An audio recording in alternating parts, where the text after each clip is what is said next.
I don't think we need completely new lives.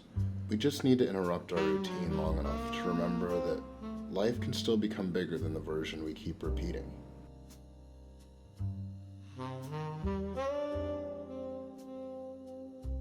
I almost didn't go, and not because I didn't want to, but because the version of me that was trying to be responsible had a really convincing argument.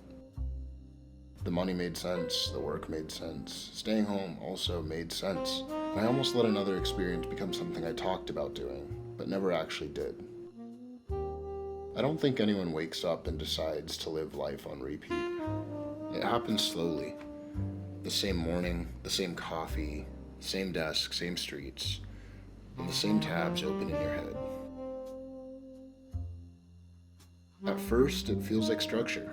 You feel like you're getting your life together. Hey, you're in your 20s, that's what you're supposed to do. But then one day, everything feels just fine. Not bad, not amazing, just fine. And I think that's the scariest part. Because nothing's technically wrong, you're just not really awake in it anymore. And I think it's easy to be productive while still being a spectator in your own life. The hard part was that staying home didn't feel wrong. It felt like the mature thing to do. It felt responsible. I was spending money to go, and on top of that, I'm giving up money that I could have made. I couldn't take on extra projects, I couldn't say yes to work, and it was time that I couldn't get back. I didn't know a single person there, so the responsible choice was easy to defend, and that's what made it so tempting. And I almost chose the option that was easiest to explain instead of the one that I actually wanted.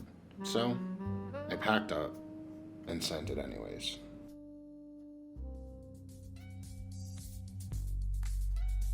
All right, baby, we gotta get on these tiny little planes. And I'm stressing just a little bit, but I think it's gonna be a great time. I got my friends back here with me. Dude, the flight was great, except I had to pee the whole time. So I was sitting there like this. That probably helped your anxiety. So it did, and I'm gonna confess in front of my fellow friends and God. Your boy needs to find a new water bottle this trip because I peed my water bottle halfway through. No. You did? No. Yeah. When I got there though, something weird happened.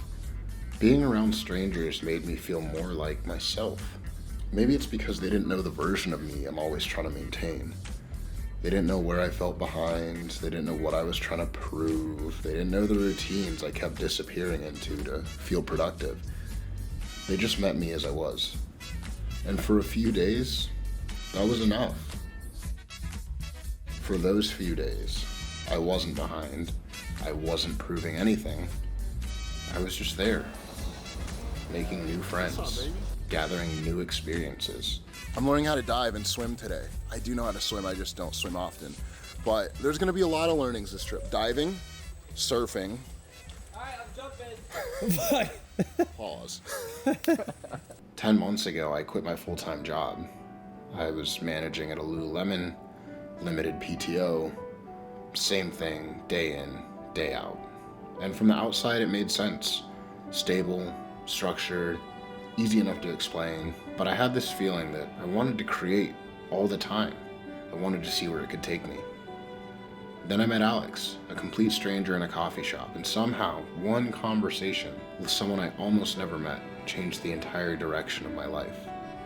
Since then, so much of my life has happened because I'm willing to show up before I felt ready.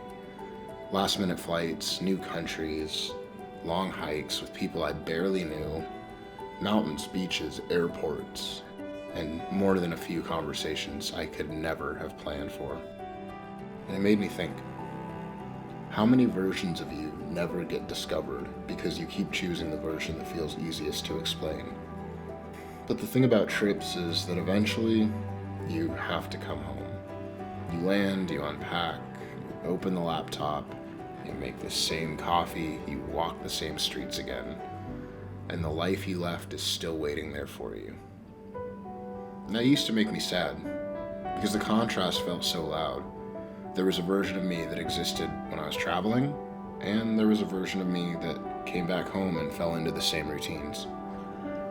But I don't think I want a life I only feel excited about when I'm leaving it. I didn't want Panama to become another memory I used to tolerate a life that I refuse to change. It's easy to have a trip that becomes a story, but the real gift is what it makes you do when you come home. Maybe the version of you you're looking for is not waiting at the end of some perfectly optimized routine. Maybe that version is hiding inside the thing you keep postponing. The trip, the move, the project, the conversation. That one decision that feels inconvenient because it might actually change something. You don't need a completely new life. You just need one decision that reminds you how much of this one is still unwritten.